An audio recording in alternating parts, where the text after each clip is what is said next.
We are quickly going to review the sine of theta, and we will discuss sine theta in terms of a right angle triangle. We'll also look at the graph of y equals to sine theta, and lastly discuss the properties of sine theta in each of the quadrants on the Cartesian plane.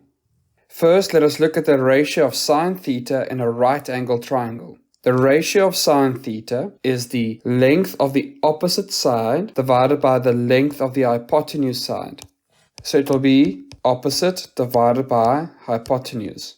And sometimes triangles are also represented on the Cartesian plane. And here we have theta in the first quadrant. Now the opposite is represented by y and the hypotenuse represented by r.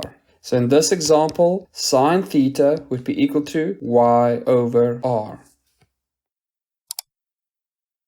Next, we are going to look at the graph of y equals to sine theta.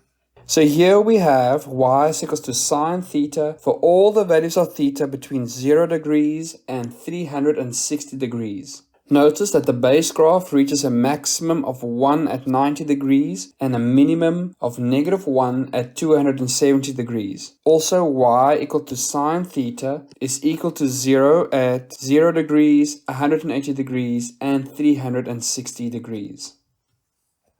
Now let us use this diagram to discuss the properties of sine theta in the Cartesian plane. So quadrant 1 is represented between 0 and 90 degrees. And on the sketch between 0 and 90 degrees, we can see that the sine graph is above the x-axis. So it will have positive values of y in the first quadrant. So sine is positive in the first quadrant. In the second quadrant between 90 and 180 degrees, we can see that sine again is above the x-axis. So it will have positive values of y between 90 and 180 degrees. So in the second quadrant, sine of theta is also positive. In the third quadrant, from 180 degrees up until 270 degrees, we can see that the sine graph is now below the x-axis. So it will have negative values of y between 180 and 270 degrees. So sine is negative in the third quadrant.